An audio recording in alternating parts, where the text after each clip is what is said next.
It's a random game towards the beginning of the season. There's 7 minutes left in this game, and the Pistons are down 86-78. What lineup are you throwing on the floor to close this game with? We're going to go through a different situations like this to figure out what rotation and what lineup are you going to have on the floor throughout a game stretch or within a game on today's episode of the Locked On Pistons podcast. You are Locked On Pistons, your daily Detroit Pistons podcast. Part of the Locked On Podcast Network, your team every day.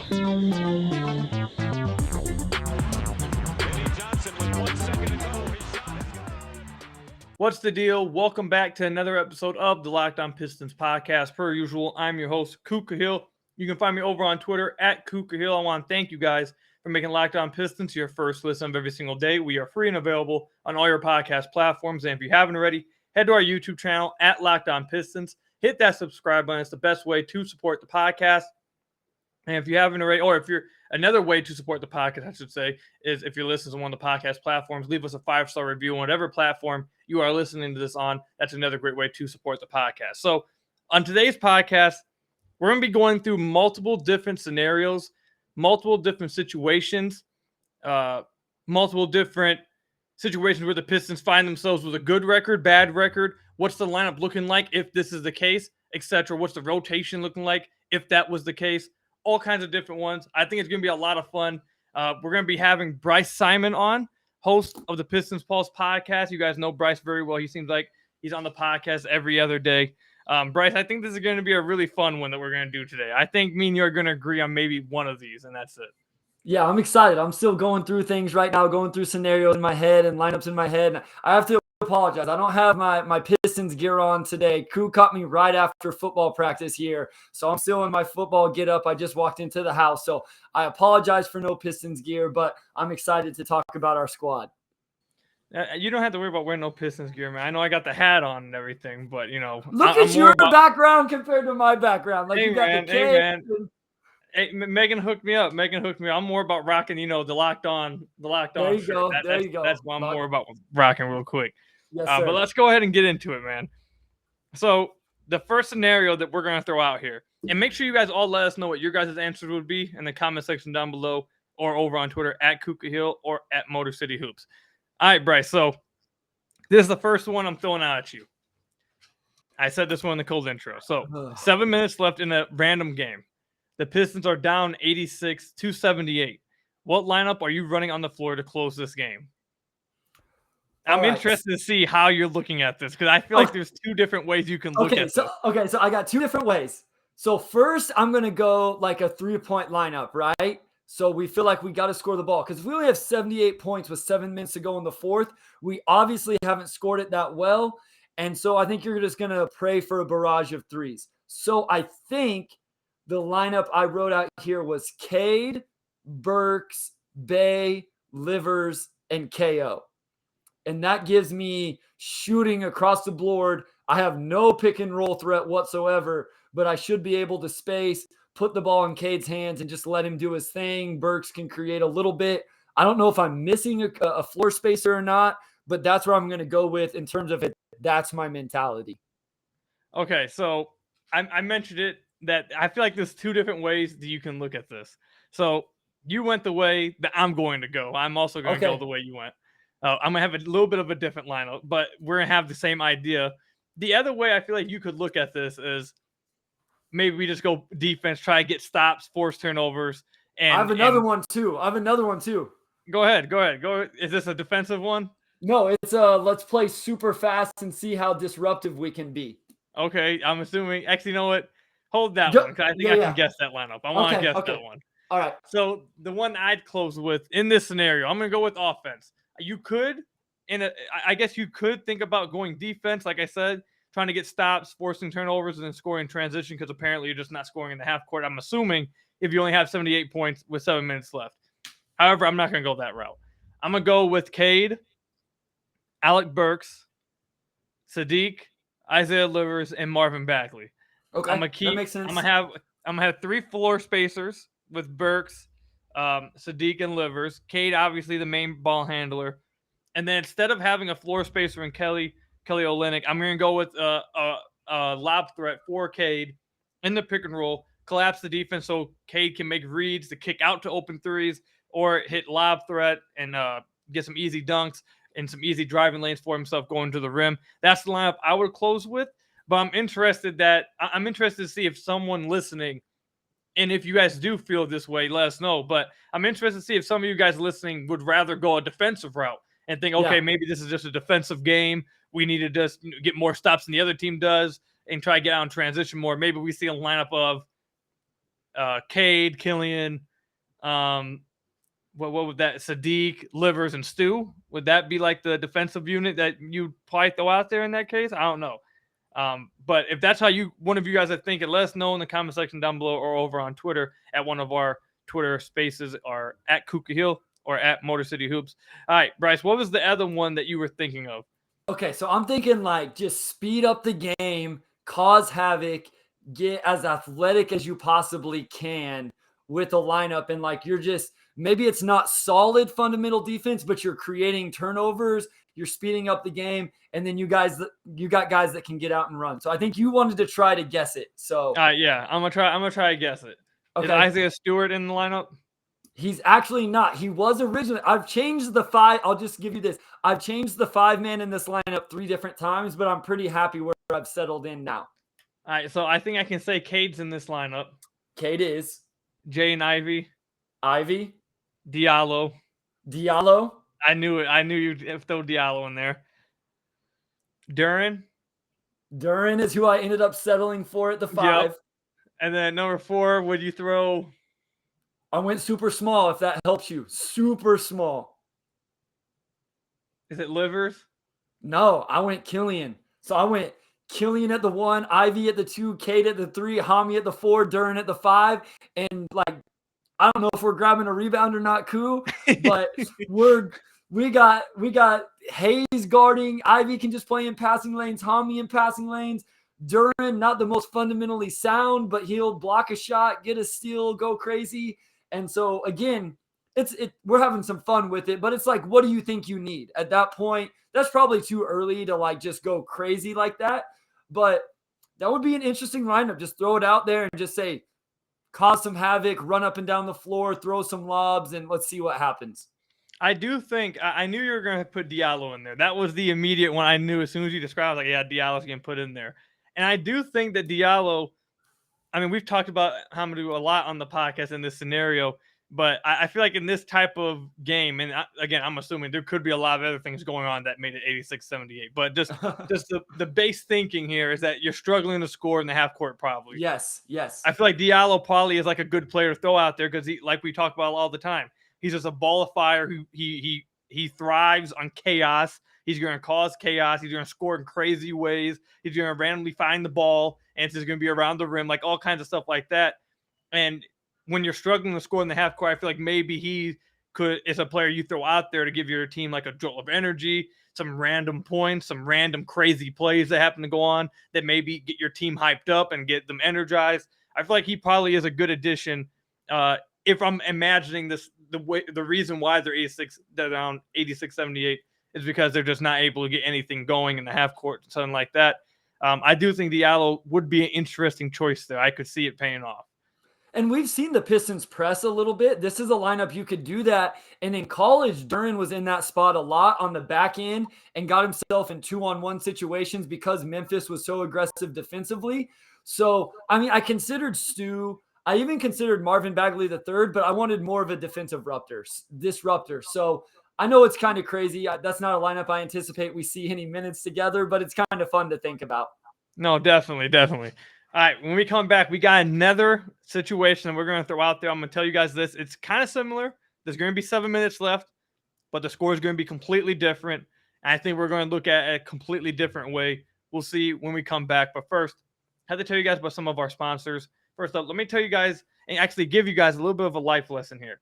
So you're hanging out with some friends and putting back a few drinks. A few becomes a few too many. As the evening comes to an end and people start to head out, you think of calling for a ride.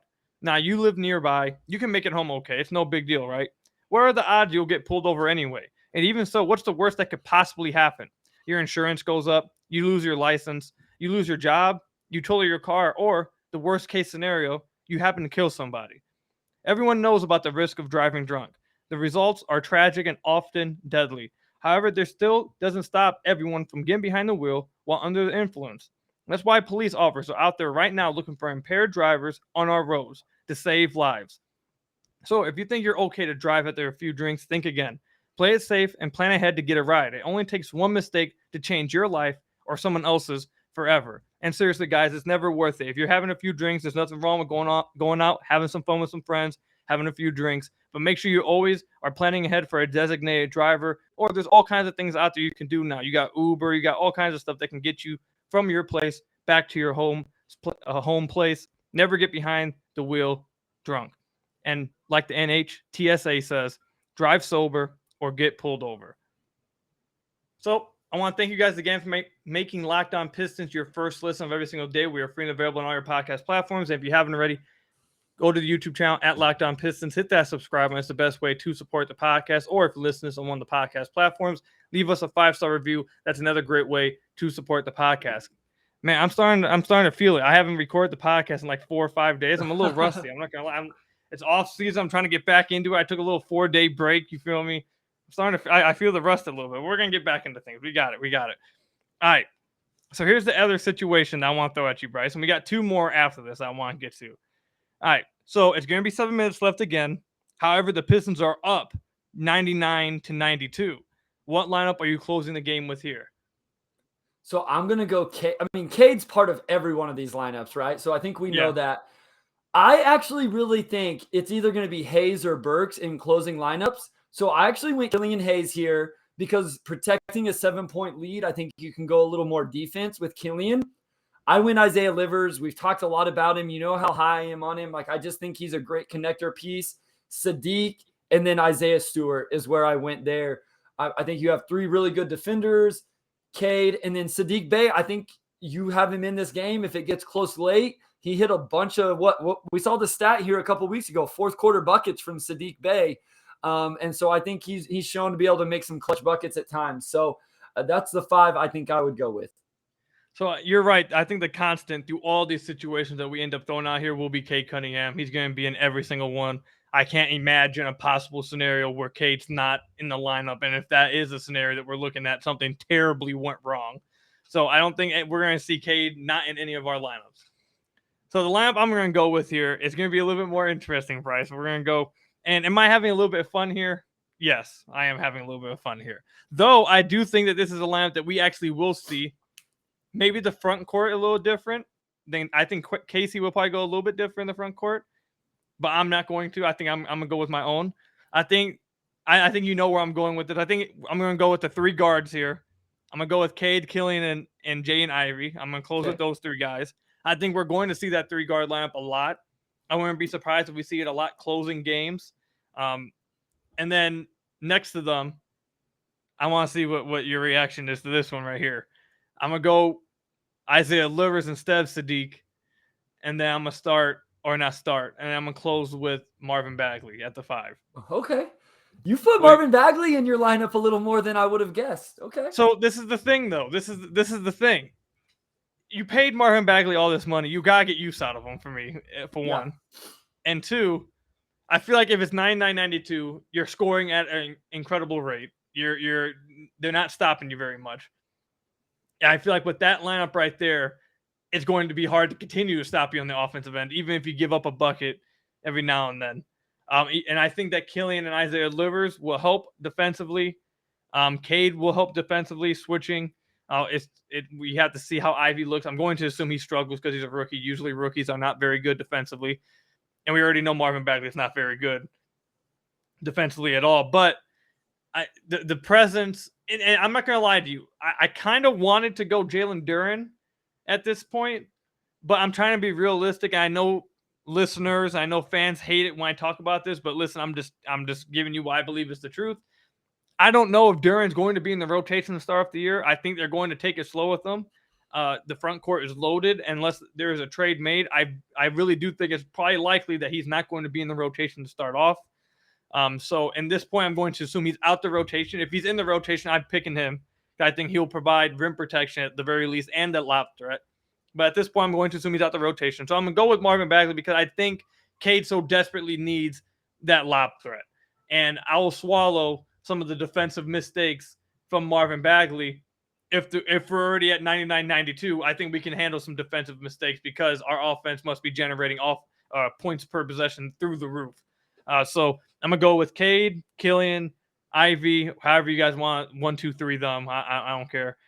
Livers and Steph Sadiq. I actually think that might be the one that riles people up the most. And then Marvin Bagley. What's your thoughts on that one?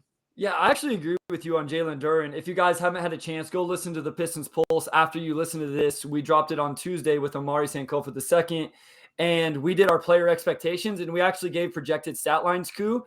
And both Omari and I were in agreement that we expect Jalen Duren to average just 5 or 6 points per game this season as a rookie because we just don't think he's going to get the minutes. Now, there may be a game where he scores 15 or 18, but then there's going to be a lot of games where he doesn't play very minutes. And so I look at this score, and you're right. If you feel like you're scoring at that clip, probably the only way the other team catches you is by banging threes, right? And so the fact you don't have a rim protector in the lineup you gave, you might end up okay because it's all right if you give up a couple layups without that rim protection. You're going to get those points on the other end, and you can really focus more on just protecting the three-point line, not letting them catch up that way. Just go 2 points for 2 points and let the clock run out. So, and I just want to mention this real quick. I know some listeners and some people listening are going to say, why do you have Killian Hayes in your closing lineup? Listen, this is not me just being a fan of Killian Hayes. I think last year it was quite clear that Dwayne Casey liked closing with Killian. I think they're going to continue to close with him this season. I think they haven't talked about him a lot in the offseason, but when they did talk about him in the offseason, they talked about how they believe they can close with him, Ivey, and Cade. So I don't think that they're going to go away from that. And I think they really like the fact that you can put Killian basically on the best on-ball player on the other side, and he's just going to give them absolute hell and be able to switch across. And then the hope is that he's providing spacing too in catching shooting threes. And if he's doing that, there's no way you're not closing with him. If Killian's hitting threes and able to hit threes at a decent catch and shoot volume, I'm going to assume he's probably closing almost every game because that's the only thing I feel like you're going to keep him out, the closing lineups. Would you agree with something like that? Yeah, and the other thing with Killian is he's unselfish. He's a good passer. So he's going to move the ball. He's not going to take shots he shouldn't take. And so there's nothing wrong with, like, we're all going to be up in arms if the ball's not in Cade Cunningham's in these situations the entire time, right? Like, we freak out if the Pistons are in a late game situation and the ball doesn't touch Cade's hands, rightfully so. And so you don't need a guy out in those situations. Killian doesn't need to be dominating the ball. He doesn't necessarily need to be creating. He just needs to be able to knock down a wide open shot if Cade Cunningham creates and his man helps off. So he can do the defensive stuff. He can help on the boards. He can be a good passer. And then, like you said, it always comes back to with Killian, can he knock down, catch and shoot threes? So another part of that lamp that I want to talk about, what's your thoughts on me having Isaiah Livers in over Sadiq Bey? Let me give a quick explanation for why I did this. I feel like Isaiah Livers give you more of a two-way threat. At this point, I'm gonna throw this take out there. I don't know if this is a hot take. I don't think it should be, but I think Isaiah Livers is probably a better shooter than Sadiq. I'm gonna go with Isaiah Livers. It might be close, but I think Isaiah Livers is a better shooter, and I also think Isaiah Livers provides a two-way impact on the other end that Sadiq's not able to bring. And the other scenario when I think you might maybe need some more self-creation along with spacing, like in the first scenario we gave, Sadiq always, I feel like. But in this scenario, if you're just looking to space the floor for Cade and Ivey, get out in transition, run, keep the tempo going, continue to score a lot of points, while also keeping some kind of competence on the defensive end, I feel like Livers is the route to go there. Would you disagree with this line? Actually, I think you had Sadiq in here, so you do disagree. But what do you feel about that? Yeah, so my thing with Sadiq is I'm really interested to watch his defense very close this season because we give a lot of guys a hard time, right? Marvin Bagley, and everybody's concerned about Jaden Ivey, and I know he's just coming in and it's based off his college tape. I think we've been giving Sadiq Bey a little bit of a pass defensively, to be quite honest. I don't think he's been great on ball on the perimeter, and that's why I've talked about him being better at the 4 because I think he can use his strength. So I'm really interested. Maybe I've been biased. Maybe I've been overly critical. So I'm really excited to watch him when the game starts to see how he looks defensively. Here's my other thing, Koo. This got brought up to me on Twitter today. Are we hyping Isaiah Livers too much? Do you think we're all off base thinking that Isaiah Livers is definitely going to be a rotation guy? Because I've been all in on him all off season. You're talking about him on this episode. We've talked about him a lot. but he's only played like 19 games in the NBA. Is there been enough sample size for us to believe? Are we justified in believing as strong as we are in what he's going to bring to the rotation? So I'm going to say this about Isaiah Livers. There's been a few examples of this throughout the years, like especially recently. I'm sure this probably goes farther back, just I can't remember. But over the past few years, like I'd say like the past 5 to 7 years, I feel like there's always a handful of guys each year for a random team that doesn't get a lot of minutes. They didn't play a lot, but you just see in their time playing, you're just like, yep, that's the guy. He's gonna end up, as soon as he gets more minutes, he's gonna just explode. We can see it. I completely believe that that's Isaiah Livers. Like I could be wrong. Like you said, it is a small sample size, so maybe it reversed back. But from what I saw in those limited minutes and those limited games they ended up being able to play, then what I saw in Summer League, even though I try not to put too much in the Summer League, but he's basically the same person both places. I am in complete belief that if you were to give Isaiah Livers, I mean, I think I said this to you last time you were on the podcast, like last week or 2 weeks ago. I'm complete belief that if you gave Isaiah Livers 30 minutes a game and just had him shoot like 8 threes a game, he could average like 15 points a game just on hitting like 40% of his threes, and while giving you really good defense. I think he's that kind of dude that if you gave him 30 minutes a game this year, he would immediately like pop off, and people and contenders would be wanting him. All kinds of teams would be wanting. That's how I feel about Livers already. Well, I think the thing is he's a role player who his skill set and what he does best fits perfectly into that role, right? Like I think that's why it seems like it fits so well. Neither of us are thinking he's ever going to be a third option or a fourth option on a team or a 20-point a game guy or anything like that. I don't think we see any self-creation. You're not putting the ball in his hands, telling him to go make a play, but he has a large, going back to college, sample size of shooting the ball at a very high level. So he does that. You can see the basketball awareness, the unselfishness. He's a connector, the buzzword connector, makes one more passes, those things. And then we've seen the defensive communication and versatility and all of that. And it's just hard to believe that that stuff doesn't translate or that stuff just all of a sudden goes away. Yes, if he's only making 30% of his threes, then we were wrong. I just don't see the history in his game where that's really reasonable to think. Yeah, I completely agree. So there's actually something that I want to bring up about that lineup when we come back, just real quickly, because we do have two other scenarios that I want to talk about. So I'm going to ask that question real quickly to Bryce when we come back. It's going to be about Jaden Ivey in these possible scenarios. We'll get to that when we come back. But first, I have to tell you guys about some of our sponsors. First up, BetOnline.net. BetOnline.net is the fastest and easiest way to check on all your sports betting needs. Find all your favorite sports and events at the #1 online source for odds, lines, and games. Find reviews and news of every league, including Major League Baseball, NFL, NBA, NHL, combat sports, esports, and even golf. BetOnline continues to be the top online resource for all your sports wagering information, from live in-game betting, scores, podcasts. They have you absolutely covered. Head to BetOnline today or use your mobile device to learn more about their trends and action today. And if you head to BetOnline.net today, we're just a few hours removed as of this recording of KD announcing, or basically the Brooklyn Nets announcing, that KD won't be going nowhere. So now they've jumped up to 4th in odds to win the championship next year, according to BetOnline.net. However, the Boston Celtics remained the favorite. So me thinking that it was Boston was #1 simply because they were in the rumors for KD, apparently that's wrong. I don't agree with Boston being #1. I'd have Milwaukee, then Golden State, and then probably Brooklyn somewhere in between there. I don't know if Boston's making it back to the finals, but that's the kind of thing you can look at and have fun with over at BetOnline.net today, or use your mobile device to learn more about their trends and action today. BetOnline, where the game starts. So I want to thank you guys for making Locked On Pistons your first listen of every single day. We are free and available on all your podcast platforms. If you haven't already, head to the YouTube channel at Locked On Pistons. Hit that subscribe button. It's the best way to support the podcast. Or if you listen to us on one of the podcast platforms, leave us a 5-star review. That's another great way to support the podcast. All right, Bryce, before we get into the next scenario, I just want to ask you about Jaden Ivey. I believe you picked Jaden Ivey for the crazy one that you had, right? Yeah, so it wasn't the original where it was probably more realistic in what I'd actually do, but for like the crazy, let's just cause havoc and see what happens, I put him in that one. So that I would not have had him in a lineup yet. Okay, so Bryce wouldn't have had him in a lineup yet. I didn't have him in the first one. I had him in this last one, in the 3-guard lineup. I just want to ask you this real quick, Bryce, before we get on to these next two, which I think are going to be really fun. What do you think about Ivey closing games as of right now? Do you think we're going to be seeing that a lot? I'm as of right now with me, I think it's going to be a sore spot for Pistons fans. I think they're going to be mad a lot because I don't know if he's going to be closing every game.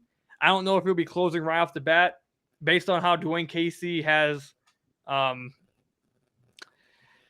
what's the right word? Treated. Now, I don't want to say treat because it makes it sound like it's a bad treatment or something. The way he goes about handling rookies, let's say that. The way he goes about handling things, I don't know if he's going to trust Ivey immediately, especially when he's been given Alec Burks. So I think Burks is going to close a lot of games with, if my prediction is just an overall closing lineups, no special score or anything like this that we're doing right now. Just overall closing lineup. I think they're going to go Cade, Killian, Burks at those three. Maybe Cade, Killian, Bay, Livers, and then whatever center. I don't know if we're going to see Ivey closing a ton immediately. Do you think we're going to, or do you agree along with that? No, I agree with you. I think it's all going to be predicated on the game and how Ivey has played up to that point. And I don't know. We don't know the Pistons' motivation either. I think they're going to try to win as many games as they can early on. I think that's where they're at this year. I don't know if that's going to equate to a lot, but it kind of depends. Are you still just solely focused on development? What if they're playing really, really well, Coop? What if they start off the year just playing incredible and they're winning a bunch of games and all of a sudden they've taken this leap that a lot of us don't really see and they're playing for a play-in or something like that? Then if he's not the guy, if they're trying to win every game, it may be with a little more veteran of a backcourt. So I do think it'll be frustrating fans. I could see early in the season it not being him unless he's just played really well that night. And then later in the year, you let him finish regardless, just as a learning experience and some development. Yeah, I completely agree that's going to be about how he played within that game. I feel like we've seen that a lot with Casey, that if you're playing well in that game, he'll ride you a little bit longer. If you're struggling, he'll bring in a veteran to close the game for you. So I think it would depend a lot on that. I'm just going to guess that off the bat, I don't know if Casey will trust him over an Alec Burks to close lineups. I think it's going to be incredibly interesting to see. But anyways, let's get into another situation I have brought up here. I think this is going to be another fun one. And I think a lot of fans are going to like this one the most because it's actually a positive one, I guess. Actually, I think it may start positive. I was just about to say, it may start positive with the question, but then as you get into the reasoning why, it may turn into a negative. Okay. The Pistons somehow, some way, have started the season 7-3. What is their starting lineup and what is their rotation? Bryce, go ahead. Cade, Burks, Kevin Durant. No, I'm just kidding.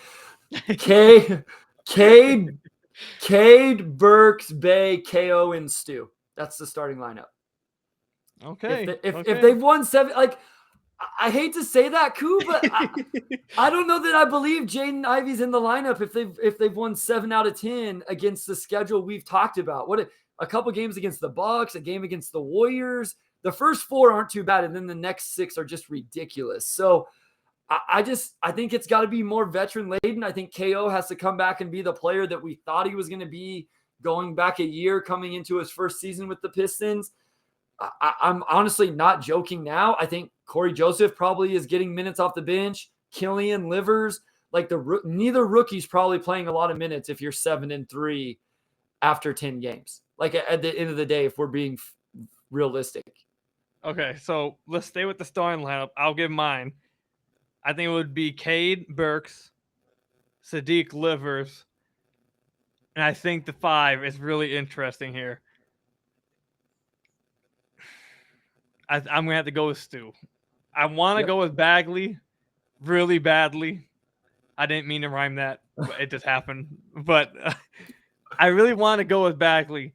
But the thing, like, his defense is so concerning for me that I do think he should be playing a ton of minutes and trying to make that contract worth it and see if he can eventually get to a player that, like we've mentioned before in the podcast before, if he can actually play in meaningful games, if he can get to that point where his defense is not just absolutely pitiful to where he can be okay. So I think he needs to get those kind of reps and that chance this year.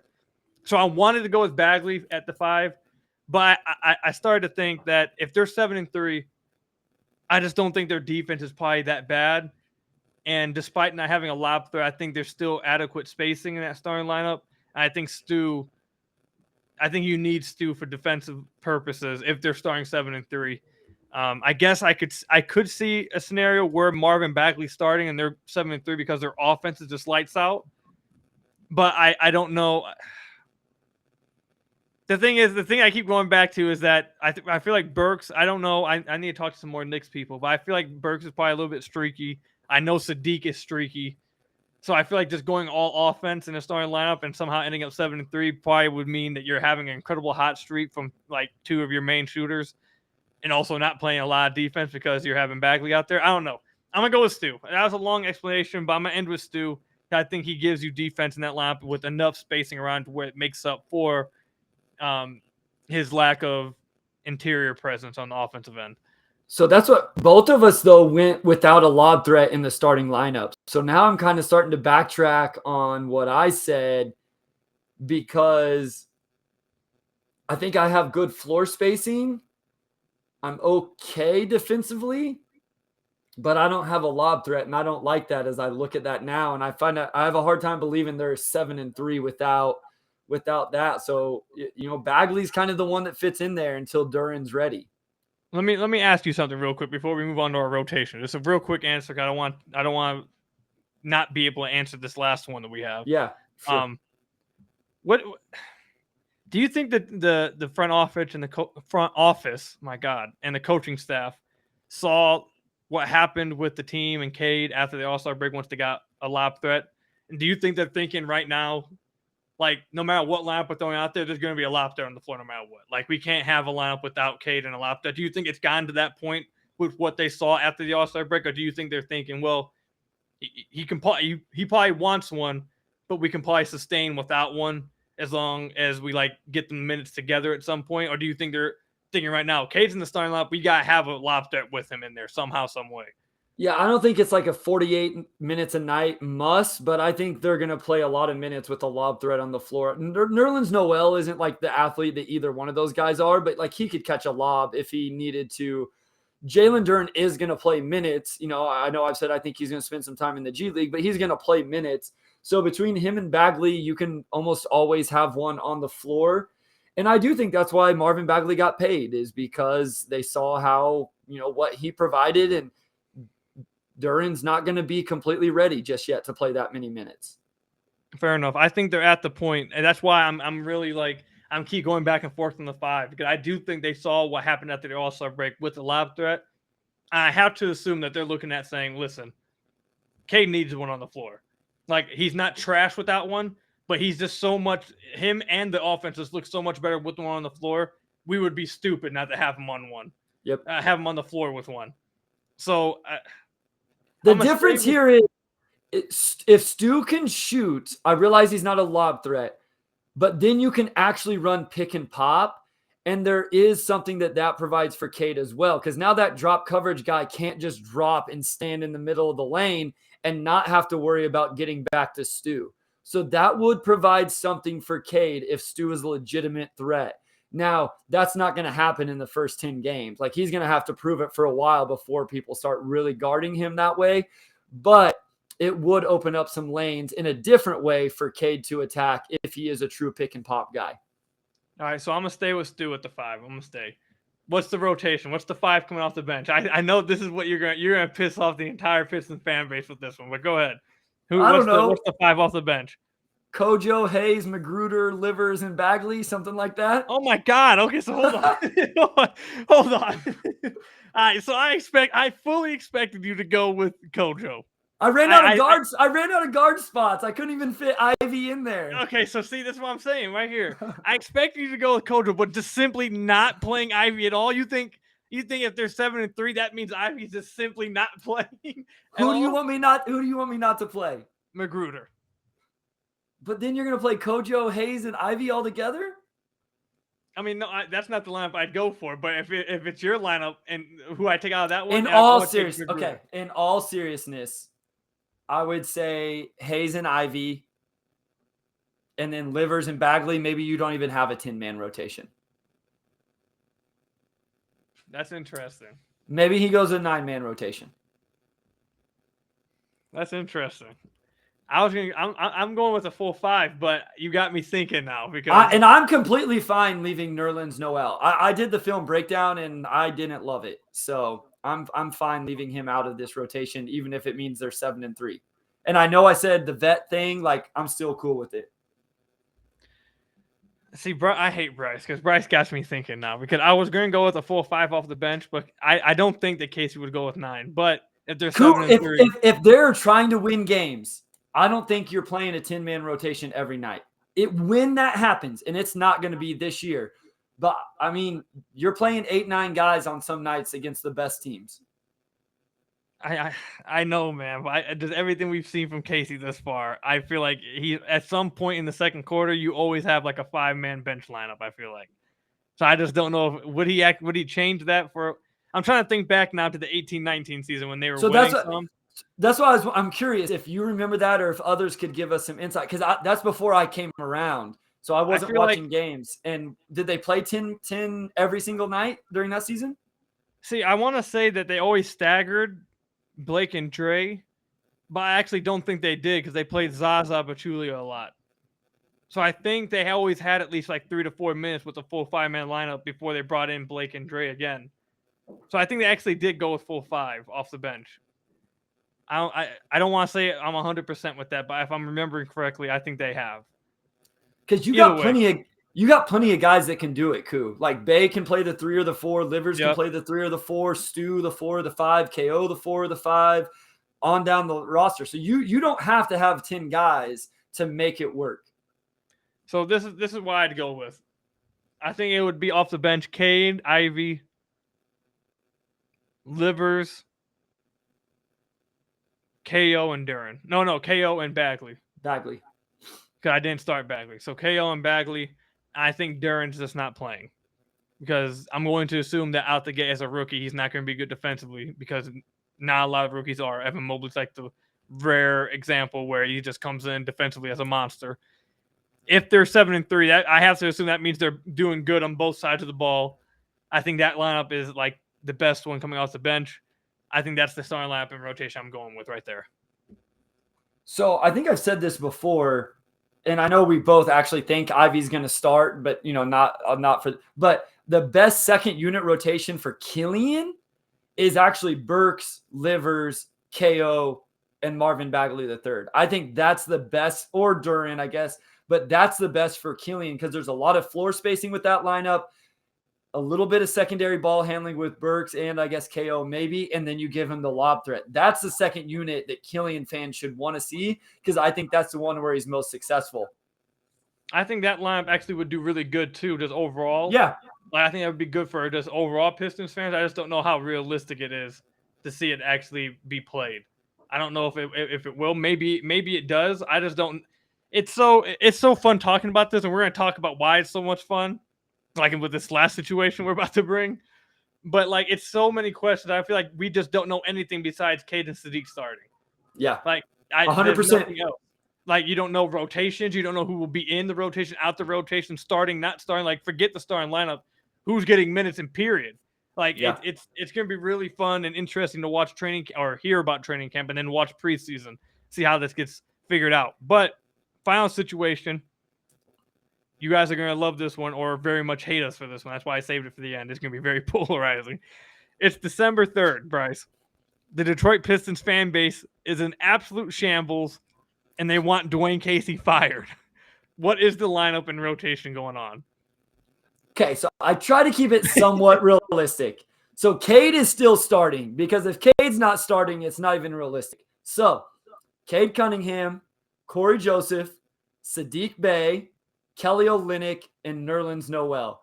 If he's rolling out that starting lineup, I think the fan base is furious. And here's the thing. It's not that unrealistic. It's not that unrealistic. I think it's not going to be a little too much different. It's going to be a little different. I'm going to go with Cade, Alec Burks, Sadiq, KO, and Nerlens Noel. I think that would be the 5. You refuse to mention Corey Joseph's name whatsoever. Bryce, I've told you, I don't believe he's getting minutes. I just don't think he actually is. I think the new Corey Joseph is Alec Burks. I think Alec Burks is now going to be overplayed too much and trusted way too much. I think Corey Joseph has completely accepted the I agree. I'm gonna just bet these guys and I don't need minutes kind of thing. Yeah. If we didn't have Alec Burks, I think Corey Joseph would still be, the Casey lover, but I don't think he is this year.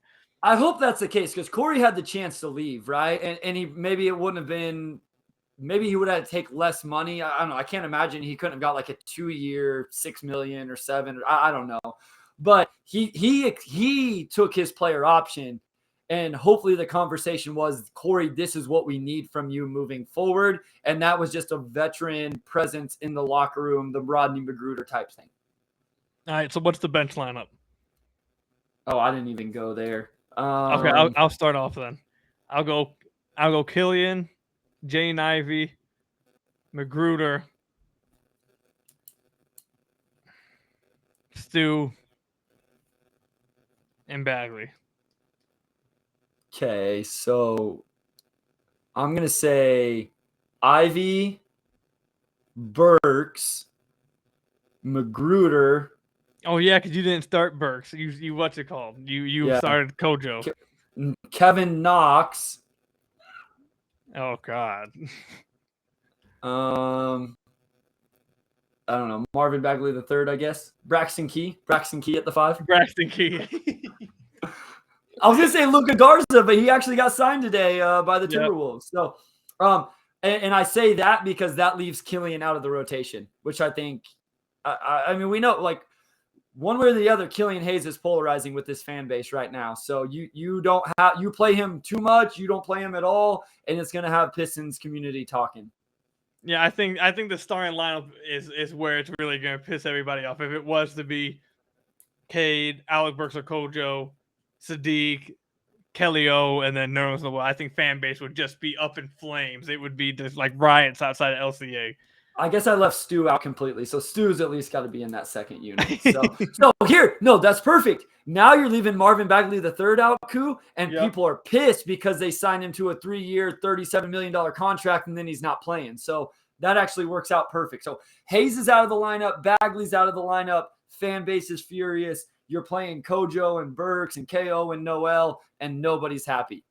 Even if they're winning, nobody would be happy. Oh no, yeah, even if they're winning, it's not a good. It wouldn't be a good place to go to an LCA game. I'll say that. All right, well that's all we've got for you guys today. Bryce, did you have fun with this one? I think this was a lot of fun. Yes, I had a lot of fun. And by the way, I booked my flight. I'm coming out in November for a game. I'm gonna catch Koo and Megan. Wait, when's your honeymoon or your wedding? October 1st. Okay, it'll be after that. I'll be back. Okay, I'll be back. Okay, that just hit me. I was like, man, is it October or November? So, yep, I'm coming out. I'm going to make 2 trips this year. This one I'm coming solo, so I'm excited to catch everybody, hang out, and see a game at LCA. We might, depending on how long Bryce stays, I might have to get Bryce in the gym, man, and see what's We can get some jumpers up. We can get some jumpers up Saturday morning before the game. I'm in. I'm game. Fair enough. We'll see what happens. But, all right, guys.